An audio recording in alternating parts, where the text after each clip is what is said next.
is the second most popular royal act, if you like. He's the member of the royal family that most people would say, I'd like to have a drink with him. A young royal who has stood out from the rest of the family. Harry is very accessible. He's very cheeky, he's very funny, he plays around with the press, and he's very naughty, and I think Britain adores him.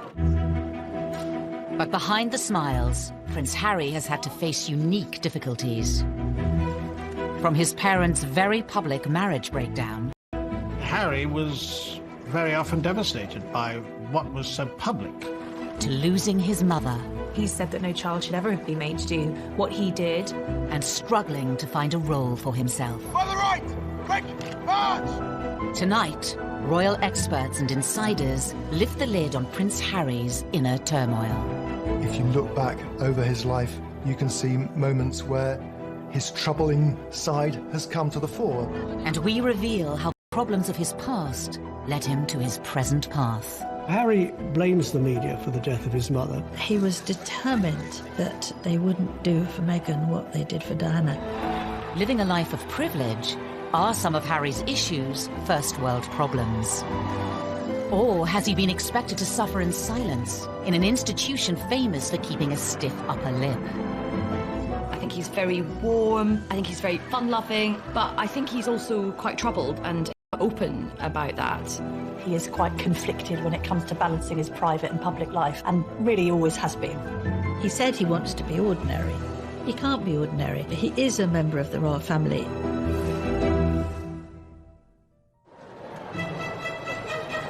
The 15th of September, 1984.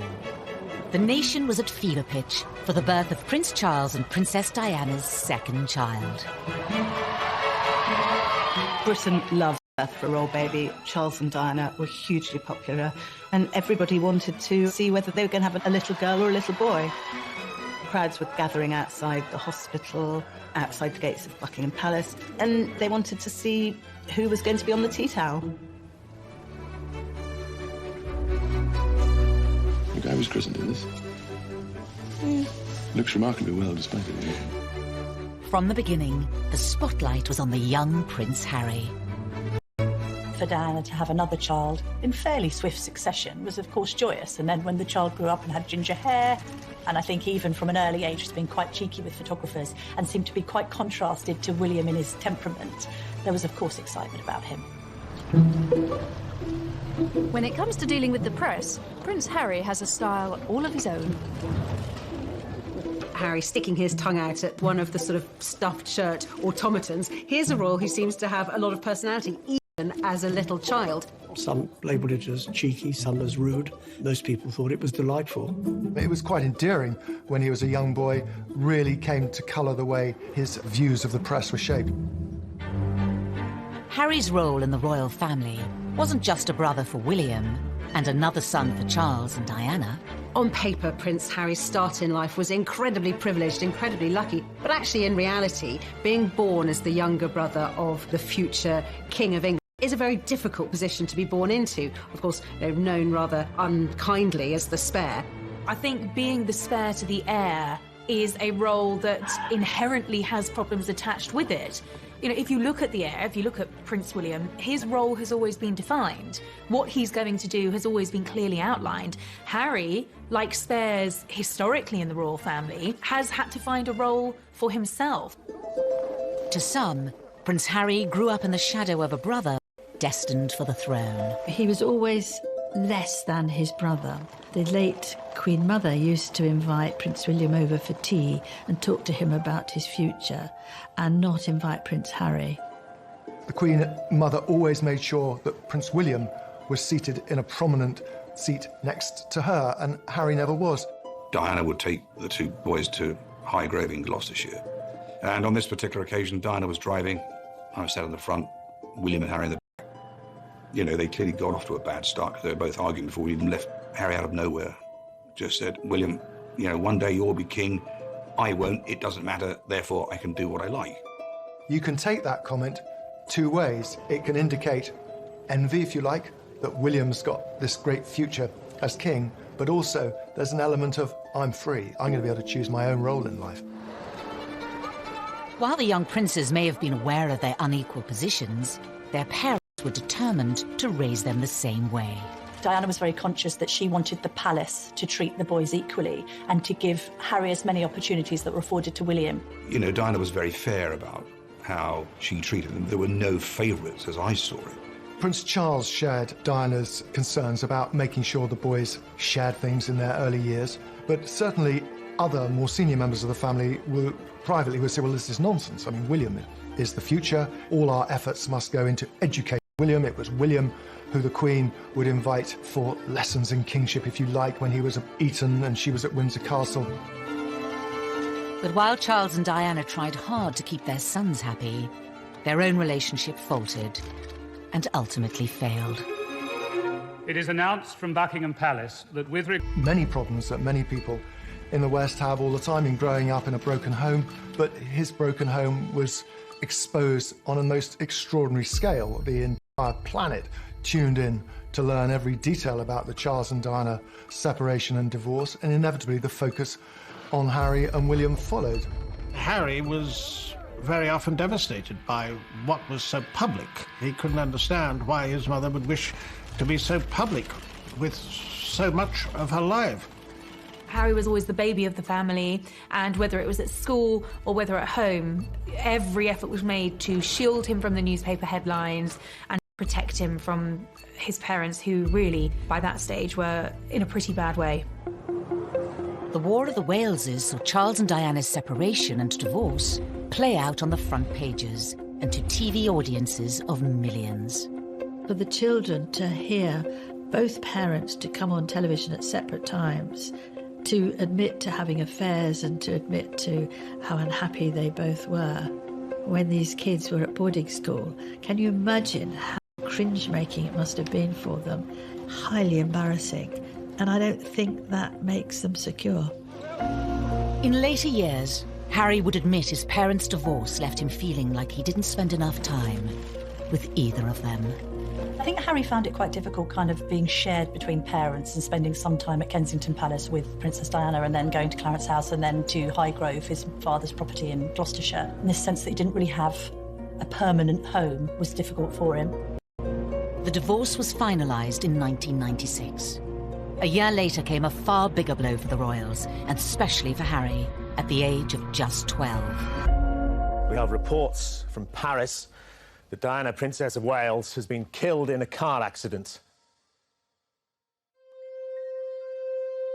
Harry really did feel the loss of his mother. Being the youngest, he was, as much as William was close to his mother, he was probably a little bit closer. It's incredibly difficult to lose your mother at such a tender age, especially if you're in the public eye. And I think that Harry's had a unique set of circumstances to cope with.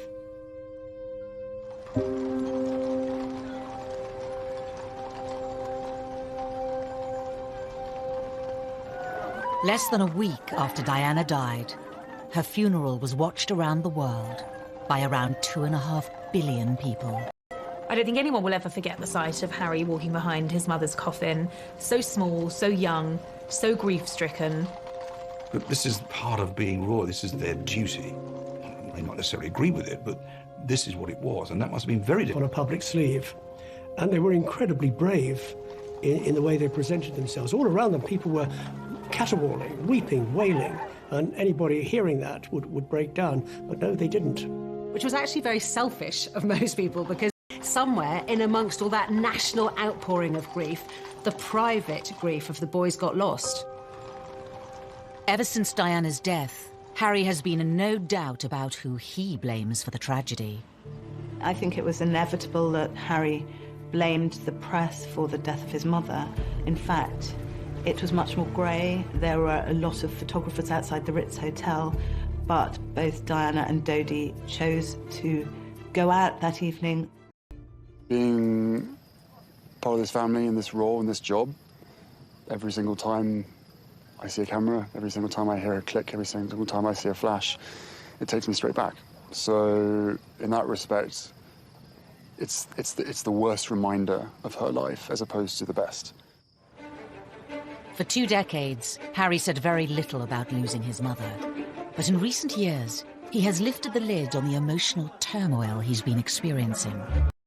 He said that no child should ever have been made to do what he did. The experience of that, the trauma of losing his mother, has culminated in years of personal crises for the prince, something that he's struggled with in adulthood. And I think having spoken so openly and courageously about the impact that losing his mother had on him, we now do have some understanding on just how much that has shaped him. Harry revealed he had been seeing a mental health professional to help him with his grief. It was a big surprise when Harry came out and said he'd had these mental welfare problems, the fact that he'd sought help, treatment. We learned that it was William who had not forced him, but said, you've really got to get some help here. We also learned that he'd taken up boxing to try and control his aggression, and the aggression was a consequence of his mourning, and he was still dealing with his grief over his mother's death. But it would take nearly 2 decades for Harry to seek help. In the years after Diana's death, the young prince would deal with his troubles in a very different way. The sadness and the grief would make him behave in a very inappropriate way. He had problems with excessive drinking and also problems with drugs.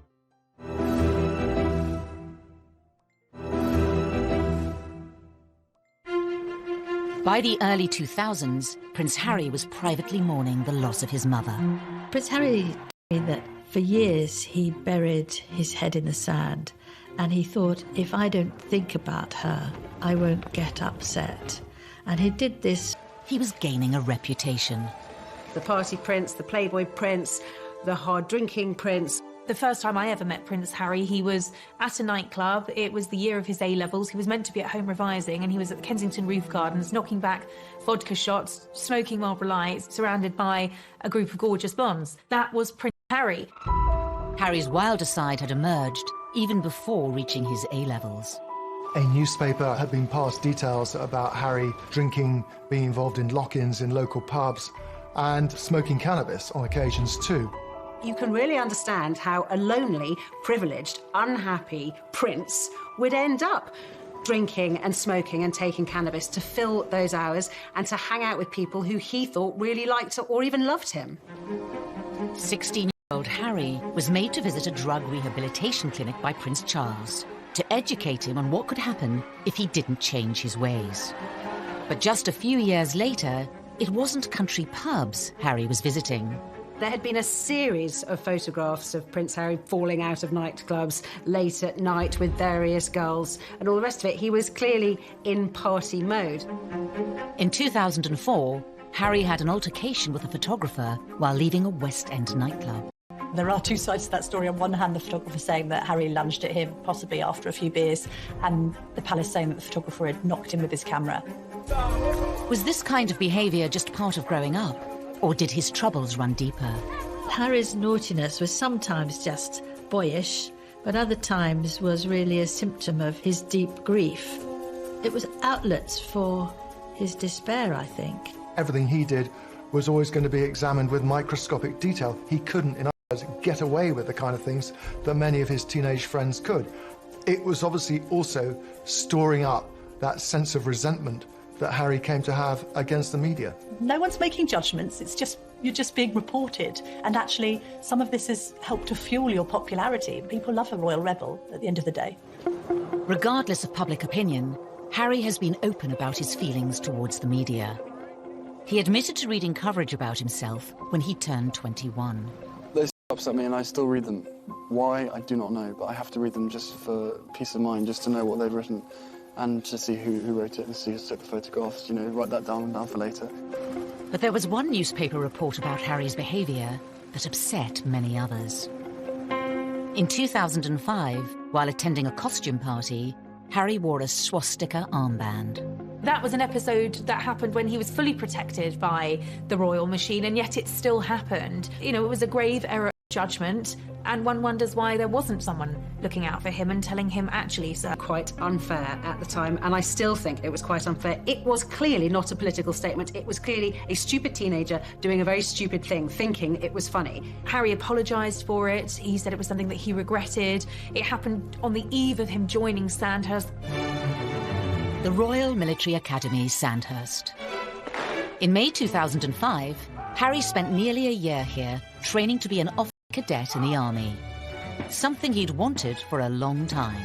One of the things that we saw very much with Harry growing up was the fact that he absolutely adored the military.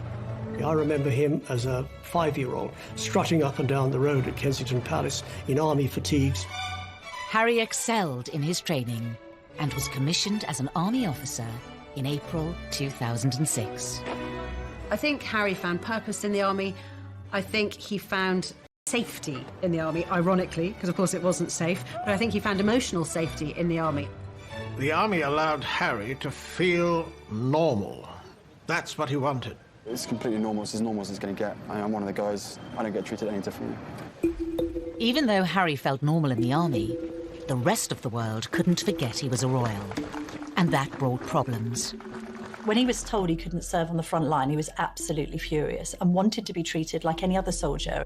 I have decided today that Prince Harry will not deploy as a troop leader with his squadron. There was a U-turn on a decision to deploy Harry to Iraq in 2007 over safety fears. I joined the army unless I thought I was going to. Simple as that. If they said no, you can't go front line, then I wouldn't drag my sorry ass through Sandhurst, and I wouldn't be where I am now, because the last thing I want to do is have my soldiers sent away to Iraq or wherever like that, and for me to be held back home, twiddling my thumbs thinking, what about David, what about Derek? At that time, everyone else was going to Iraq, and he felt he should too, and it was enormously frustrating for him. Eventually, Harry was allowed to serve in combat zones. In 2008, it was revealed that he had been deployed to Afghanistan. The day he flew out, he was ecstatic, really. He said that being in theatre in Afghanistan, something that most people would find frankly terrifying, was as normal as he was ever going to get, and he loved it for that reason. But his time on active duty was short-lived. A media blackout was imposed on Harry's posting for his protection until an Australian magazine revealed where he was, and he was forced to leave. He'd had his opportunity in Afghanistan cut short.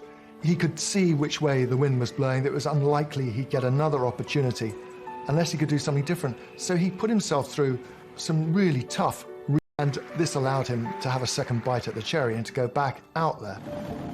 On his second deployment, the media were allowed much more access to Harry. Not that he was happy about it. And so what do you think the public perception of Harry is? I don't know, it fluctuates. It depends on what the media want to write, I suppose. I'm out here doing a job and I really enjoy it. I never wanted you guys to be out here, but there was an agreement made to invite you out on the deal that the media didn't speculate before my deployment. That's the only reason you guys are out here. Harry may not have wanted the cameras there, but it did give the world a chance to see him in his element. If you speak to anybody in the military, they will always say he was absolutely fantastic. Being dragged away from my guys, I think it was all done. It wasn't done in the wrong way, but it was just.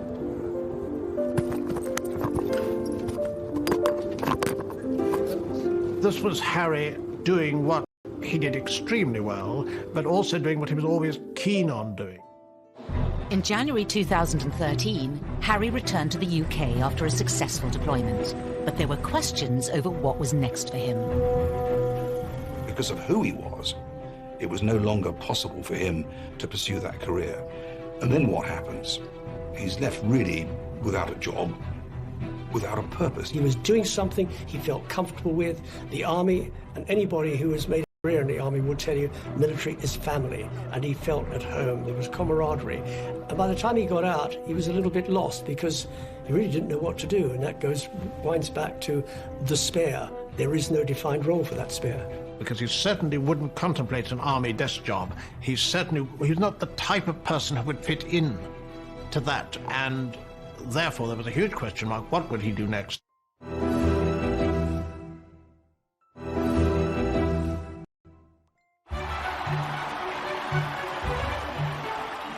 In April 2011, the world watched as the future king of the United Kingdom married his queen.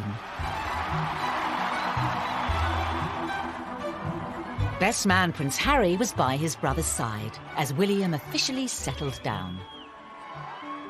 Roger, before 20 seconds, and I request flares and as low as possible. But in between his army tours, was Harry ready for the same thing? They're still talking. Or did he still have some growing up to do? The Americans arrived, all is well in the Empire. It didn't seem then that he was yet quite ready to settle down. Oh, there it is. Yes, Harry was a prince, but he was also a lad who wanted to go out and have some fun. 2012. This hotel, however, it is most unwise to play strip pool. According to the advertisement, what goes on here stays here. In Harry's case, it certainly didn't. Once again, Harry was front-page news for all the wrong reasons. For some, it was Harry the lovable rogue. The tabloids ran the images of him basically stark naked, covering his crown jewels, I think. There was no wrongdoing there. It was a bit of harmless fun. And what's been interesting about Harry is actually quite a few of these episodes have endeared him to the public even more. But Harry was still struggling to reconcile the role he had been given at birth and the man he was becoming. Probably let myself down, let my family down, let other people down, but at the end of the day, you know, I was in a private area and there should be a certain amount of privacy that one should expect. But, you know, it was probably a classic example of me probably being too much army and not enough prince, is a simple case of that. After Harry's second tour of Afghanistan, he found a way to combine being a prince with his passion for the military. Your stories move, inspire and humble us. You prove that anything is possible if you have the will. Welcome to the Games. Welcome to Invictus. He founded Invictus Games, helping disabled and wounded men and women from the services. Invictus was also a way for Harry to address his own troubles, as Angela Levin discovered when she interviewed Prince. I said, well, my first question, Your Highness, is that I've seen you on so many occasions with people who are damaged, with young teenagers, ex-servicemen and women, and you are completely brilliant with them. You know what to say and the way to say it. And I wondered whether you were using these occasions to also help yourself with your own mental health issues. Absolute silence. And I thought, help, I'm going to be thrown out. That ages. And then he said, that's a really big question. Silence. And he said, you're right, of course. He felt that he was helping others who were probably suffering the same as he was, because those in the Invictus Games, they're also suffering. This was Harry's way, undoubtedly, of continuing links with the military, which he wouldn't do from a desk job, but wanted to do in the wider world, following his mother's footsteps as well for charitable activities. Harry had created an outlet that gave him a purpose and allowed him to help others. But what about his private life? His relationship with his brother was always close. Every year we get closer, and we've even resorted to hugging each other now, after not seeing each other for long periods of time. But he talks about anything, and we understand each other, and we give each other support, and everything's fine. They were two peas in a pod. They looked out for each other. We're brothers, not lovers. That's the difference. For some, Harry gaining a sister-in-law highlighted the need for him to move on and find his own partner. Inevitably, there was sort of a little bit of gentle mockery about him as a sort of the third person in the marriage of William and Kate on this occasion, of course, because they were so close, they did things together. There's just an awkwardness to that scenario, a couple trying to carve their own path as newlyweds, and then a prince who's got a great deal to offer, and which takes precedence, and who's more popular when it comes to the press, and how does that work in tandem? So I think there was always friction in that regard with the three of them. I think what changed things for Harry was William having his own children, and Harry looking on at Kensington Palace where they were neighbours, and thinking that he probably wanted that for himself. It's fantastic to have another addition to the family. I only hope my brother knows how expensive my babysitting charges are. It was always inevitable that Harry was going to want to live his own life. Put some effort in. It's the wizard, never the wand. But for Harry, finding a princess of his own would prove difficult. The first love Chelsea Davy, the girl that he met in South Africa, who he fell head over heels in love with, she had 8 years to look into the goldfish bowl of royalty and to realise absolutely this wasn't the life for her. He lost Chelsea because she didn't like to be in the spotlight. Harry was disappointed, but he was very much younger, and this was probably his first love, and probably a love that was not going to go anywhere. That was swiftly followed by a relationship with Cressida Bonus, who was a budding actress. And she, too, didn't like the idea of media intrusion. Media's got a knack of destroying relationships, and she didn't like media intrusion and really did want to pursue her acting career, and she walked away. For years, Harry was troubled by his position and the scrutiny that came with it, which would scare women away. It's quite sad when he's one of the world's most eligible bachelors, and at the same time not seeming to be able to find somebody who will take on the job of being in the public eye. There is this sense that they loved him but didn't love the idea of being royal. Then Meghan Markle entered Harry's life, offering him a genuine chance at happiness. After rumours of a relationship, the pair appeared in public together for the first time in September 2000. Different in many ways. She had a degree of fame and had lived through that herself. She was incredibly accomplished as a public performer, as an actress. It gave her great confidence. She seemed incredibly secure in herself, and she was that much older than these girls that had gone before. She'd also, of course, been married, which added an entirely different layer to the relationship.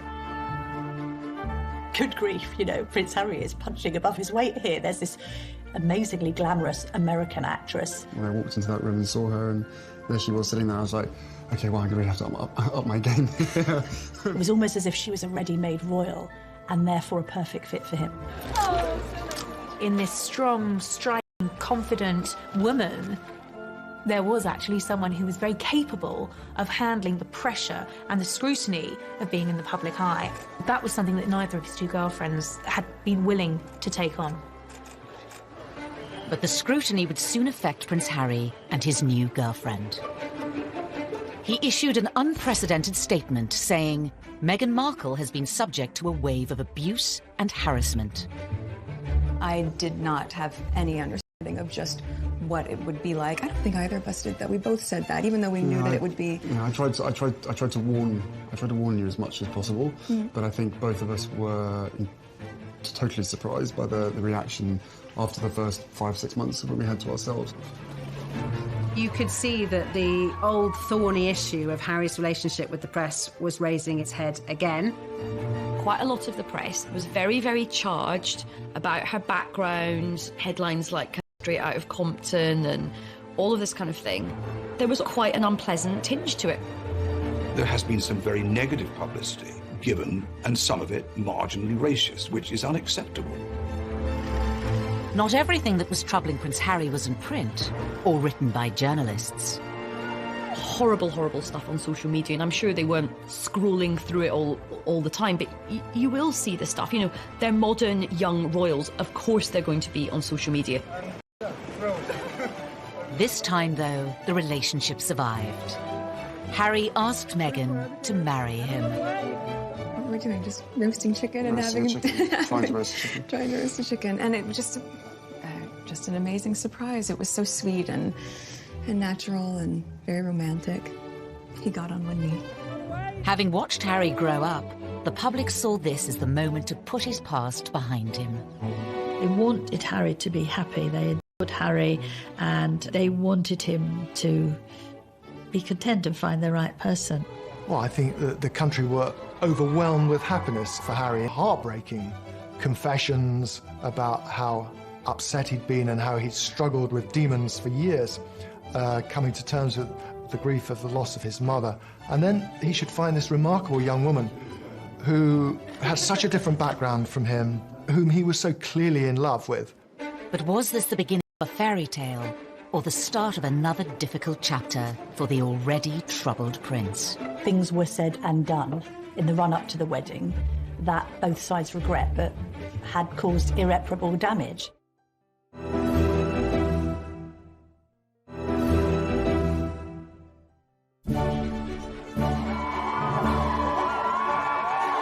On the 19th of May 2018, all eyes were on St George's Chapel in Windsor. The wedding day was wonderful. Meghan looked beautiful in her dress. Harry couldn't have looked happier. The ceremony itself was so vibrant, it was so new, it was so different, it was so unique to the two of them. And I think it was the start of something very, very happy and very, very special. Nobody can deny that the wedding day itself was sparkling. It was magic. It was like Disneyland. But not long after, Harry was once again facing familiar troubles with the press. The wheels started to come off amid suggestions that the couple had been a bit difficult over the planning of the wedding, and that demands were being made that perhaps weren't quite in proportion with their place in the royal pecking order. He said before the wedding, what Meghan wants, Meghan gets. And I think he defers to her a great deal. She's a very confident, articulate woman who's done very well for herself. But I think she has no idea of the sense of duty, which is understandable because she's never been a member of the royal family. But she won't be confined by protocol. The level of perceived criticism against Meghan is something many say has had a profound effect on Harry. He saw echoes of what had happened with his own mother and thought, I'm going to speak out about it. And I know a lot of the press were very, very angry about this. Lots of people were saying, how dare he have the temerity to break this code, that you would never, ever complain. But unlike other members of his family, Harry has not always observed the royal code of silence. After the birth of his and Meghan's son Archie, he became even more defiant. I will always protect my family, and now I have a family to protect. Everything that she went through and what happened to her is incredibly raw every single day, and that's not being paranoid, that's just me not wanting a repeat of the past. Rather be it a husband, be it anyone, you'd probably be doing exactly what I'm doing as well. I think Harry fears that there will be parallels between his own relationship and that of his mother, and he's very keen to protect Meghan and Archie. I mean, I have the two best guys in the world, so I'm really happy. Harry is so protective of Meghan because of his mother and this idea that he doesn't want any other woman in his life going through what Diana went through. The trouble is with that is he has rewritten history somewhat, because although there was undoubtedly a hounding of Diana, there was also a manipulation of the press. In the eyes of some, criticising the press for criticising them hasn't always been warranted. Meghan flew to New York for a baby shower. Now, nothing wrong with going to a baby shower. That's what Americans do. We don't do it so often in the UK. But she flew over private jet. What's wrong with a commercial jet? They went to Ibiza and the south of France in private jets. What's wrong with commercial flights? And that's when they were getting criticised, because they'd been preaching climate change. They'd been preaching the environment. They'd been preaching global warming and doing all the things that they shouldn't be doing. Everybody deserves a critical word written about them. Nobody should be above reproach. The press accused them of hypocrisy, and there's no question also that they weren't, it seemed, listening to advice, paying much attention to precedent. All of this made the atmosphere very unhappy. While the press levelled criticism in public, behind palace walls, Harry was allegedly facing troubles of a much more private nature. One of the things that unquestionably adversely affected the relations between Harry and William, who were so close for so many years, was a series of rumours after the wedding. William expressed doubts to Harry as to whether or not he was too quick in being engaged to Meghan. There was a brotherly discussion, which I think was voiced out of concern from William, but was misinterpreted as a lack of support. Things were said and done in the run-up to the wedding that both sides regret, but had caused irreparable damage. Was Harry losing the one person he could trust? The brother he was so close to throughout the troubles of his childhood? There are also clearly unresolved issues and a distance between the two brothers that has never been there before. In 2019, the brothers split their royal households. And later in the year, Harry even addressed the rumours of a rift. Inevitably, stuff happens, but look, we're brothers. We'll always be brothers. We're certainly on different paths at the moment, but I will always be there for him, and as I know he'll always be there for me. But, you know, I love him dearly, and, you know, the majority of the stuff is the majority of stuff is created out of nothing. But, you know, it's just, as I said, as brothers, you know, you have good days, you have bad days. The writing was on the wall. It was, in effect, a declaration of independence. The Duke and Duchess of Sussex have announced that they are carving out what they call a new role for themselves. They intend to step back as senior members of the royal family and work to become financially independent. In January of 2020, Harry and Meghan announced they would be stepping down as working royals. Prince Harry and Meghan had been out in Canada over Christmas trying to work out how they wanted to proceed into the future. I think Meghan and Harry decided to step down as working royals because they felt that they were being constrained by the palace system. Once Meghan and I were married, we were excited, we were hopeful, and we were here to serve. For those reasons, it brings me great sadness that it has come to this. This is unprecedented. It is an abdication in all but name. It's pretty seismic for the House of Windsor. There was a sense of being hurried about it, and I don't think the Queen, for one, was quite ready for it to come out as it did. After negotiations with the Queen, it was decided Harry and Meghan would lose the title Royal Highness. They would no longer receive royal funds. The official departure date was set for the end of March. But it seemed Prince Harry was keen for the new chapter of his life to begin. Before giving a speech in Edinburgh, Ayesha Hazarika was the first person to introduce the new, titleless Harry to the world. I met him, and what happened was I was going into the room and I was very unsure about what to call him. I mean, his advisor just said, look, just call him Harry. Just call him Harry. And he's made it clear that we are all just to call him Harry. So, ladies and gentlemen, please give a big, warm Scottish welcome to Harry. I turned him from a prince into a commoner. I have that effect on people. But it was actually very fitting because this was him ending one period of his life and beginning a new period.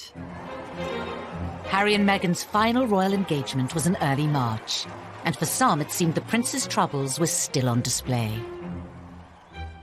Common parlance, the Commonwealth Day service was #Orcs. There was quite a lot of tension there.